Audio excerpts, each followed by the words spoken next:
Some Gamergate people believed that pressuring advertisers to pull out would be a good way to convince gaming publications to initiate ethical reforms. What did you think of this strategy? I was part of that strategy. um, I part of it was also like just straight up boycott. Like I literally, like I said, I have the Gamergate block button on my Chrome. Um, I there were certain authors as well who I just straight up said I'm not reading. Like I will never read a single article by this person ever again. Um, and I would tell the publisher, or not the publisher, I would tell, yes, I would tell the publisher, but I would also tell the advertisers, and I would show them screen caps. This is your ad on your, on this page.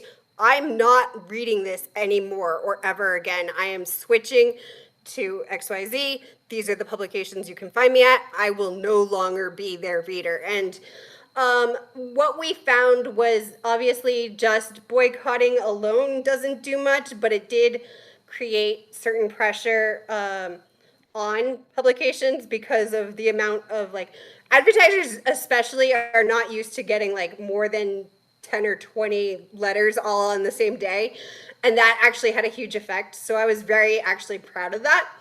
And I try to use it going forward in other activist things where like this happens in NAMI. My mother's in NAMI, which is the National Alliance of Mental Illness in the US. And what they'll do is they'll try to have 20 of their people all on the same day talk to their representative personally or send in letters all on the same day. And it has a much stronger effect than obviously one person alone or even a petition, because people will sign a petition, but they aren't necessarily like telling their individual story and their impact and why they are doing XYZ. So it worked very well, and I still am a big believer in it. But you also say that you support free speech. Is it if Yes. Gawker writes articles or their journalists talk about how they love bullying and want to bring back bullying people, isn't that just an opinion? And if their advertisers pull out because they don't want to be associated with pro-bullying websites, isn't that punishing them for their opinion that bullying is good? I don't have a personal problem with that.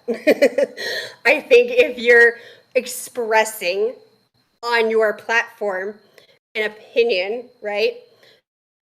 There are certain opinions that are so strongly and obviously going to achieve the reaction of, no, I'm not putting up with that, and you're not listening to us, because again, they censored us. They literally wouldn't let us reply in the comments. Yeah, I'm okay with creating that effect of them being like, oh man, you're censoring me because you're not letting me say on my own platform that I think gamers are terrible, horrible, misogynistic monsters. Don't have a problem with that. That's what you like. What did you think would happen? That no one would like do anything other than applaud you? Like, this is also my free speech. And that's what happens. Like, I'm doing equal, we're not like raising the stakes here. If anything, because you are making money from this, you should take greater care because it is your business. Okay, so is it My also business free is speech when the social justice people create hashtags like hashtag change the cover to get artists to change the comic book covers? yes. I agree. I think Now it's I also don't good. I do think that is free speech.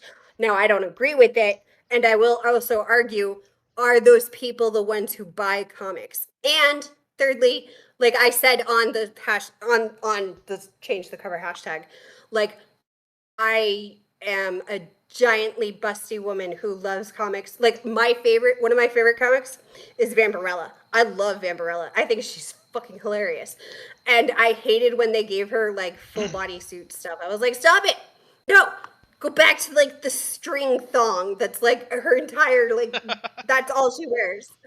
I thought that was great. Like, it's just so silly. Like, you can't cosplay that. Like, come on. But I loved it. It like, and same thing. Like, I love corsets personally because I, I find them more supportive. But I don't mind like jokes that like, oh, they're super painful. Like in my personal experience, they are not. They're actually very comfy, supportive. Bras can't wear, actually painful. But I get it. You know, different body types, all the rest. They're not supposed to be like as tightened or whalebone and things as they were. So I do think it's a funny joke, and I'm totally okay with it.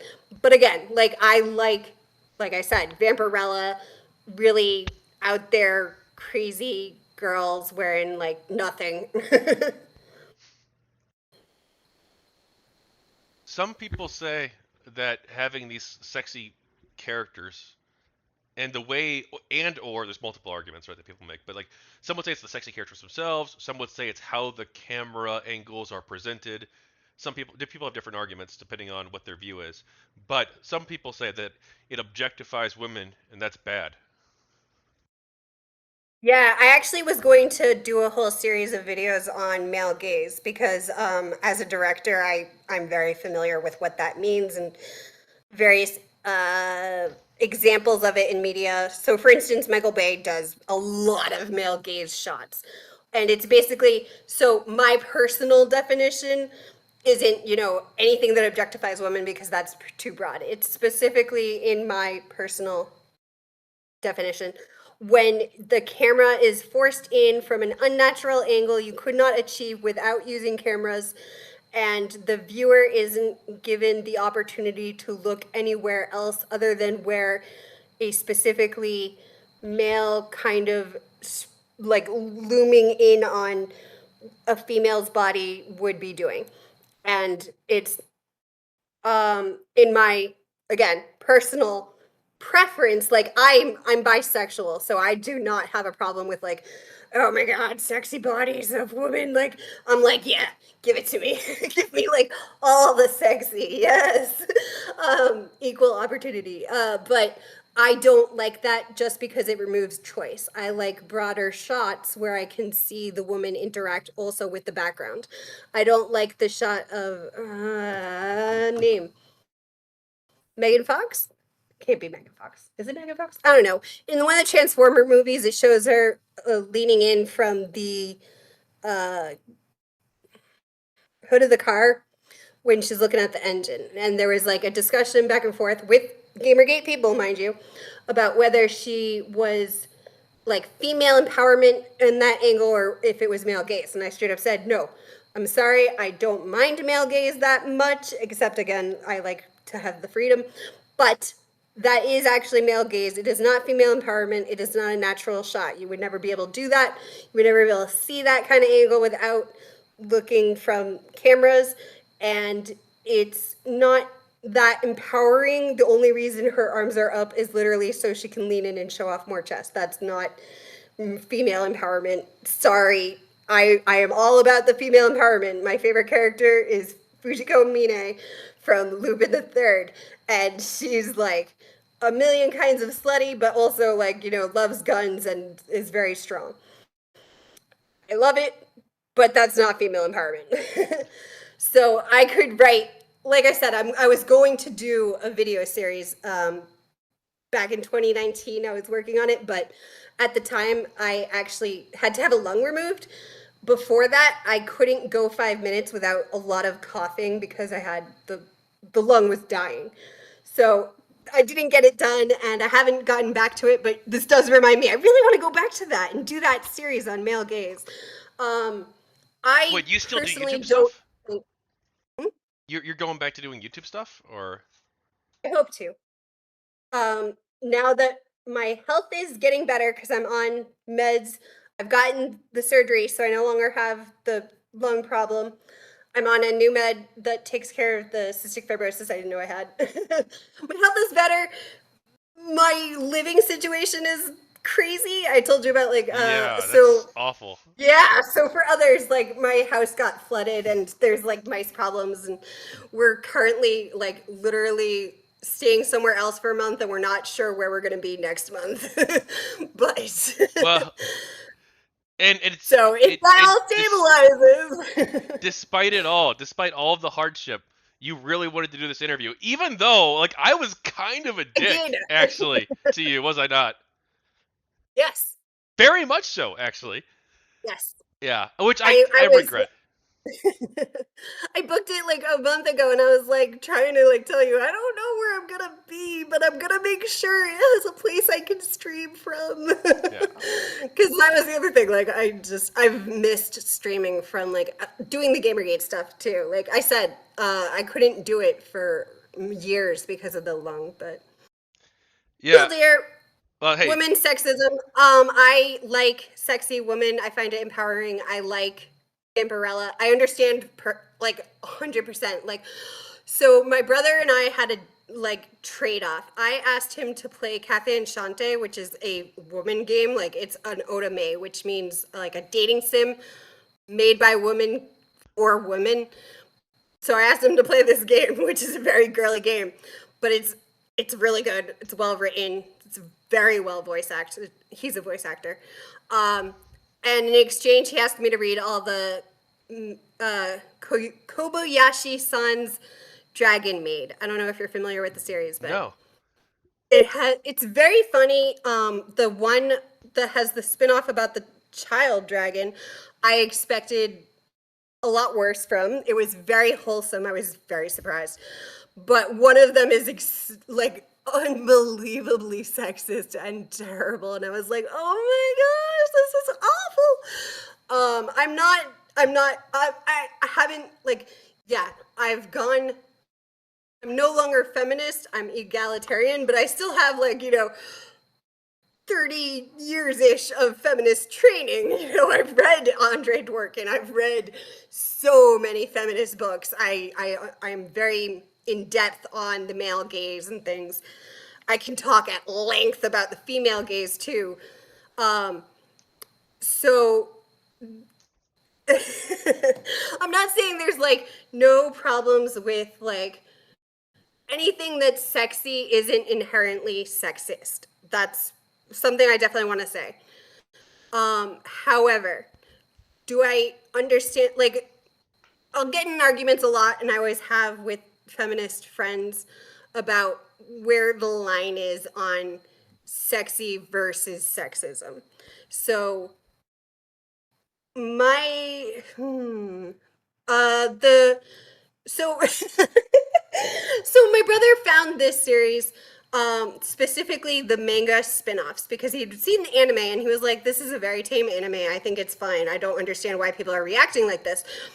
The one of the spin-offs is about Quetzalcoatl as a dragon, and she's a woman in it, and she's like very busty, but also always trying to get naked.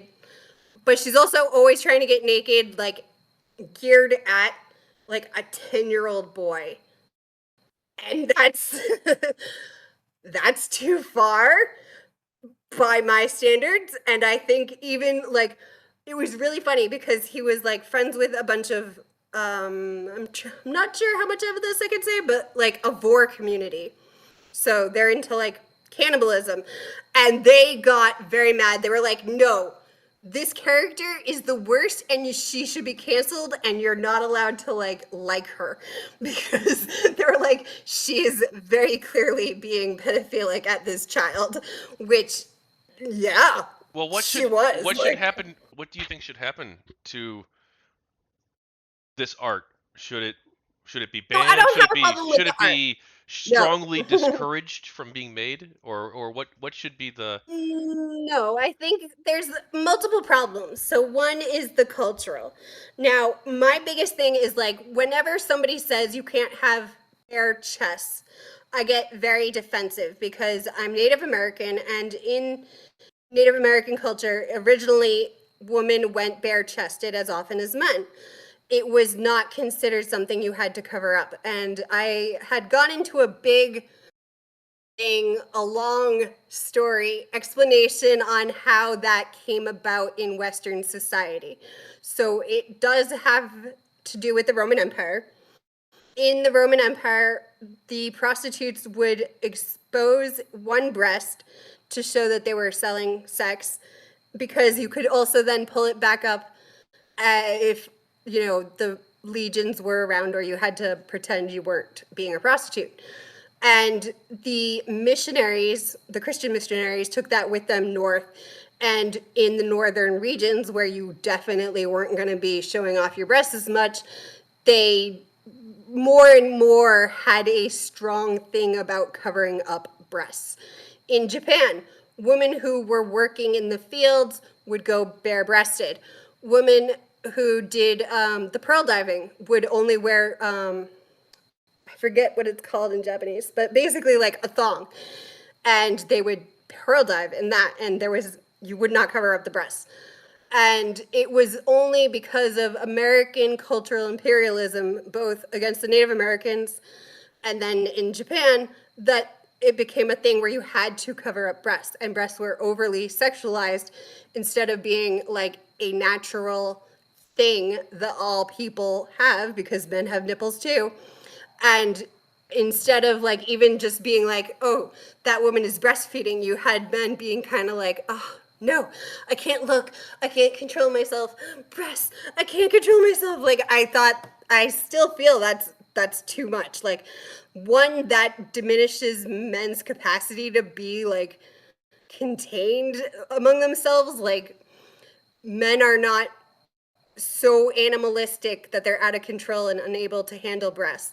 And two, like, women shouldn't feel ashamed. And I personally felt very ashamed of my giant boobs for a long time, because I was like, how do I be modest when anything I wear makes me look very slutty? And I could be like 13 years old. I have all these photos of me at Disneyland, and I'm like almost the same bra size as my aunt. And I'm only 13, but I look so much older just because I was a C cup. And it wasn't my fault. It was literally just my genetics and then like lymph and stuff. And yeah. I don't think, obviously, I don't think big boobs are ever, I don't think you should ever be mean to big or flat boobs even. Like, all boobs are great and beautiful and deserve more love. Hey, I'm all for that. And yeah, exactly, Do you want to get right? into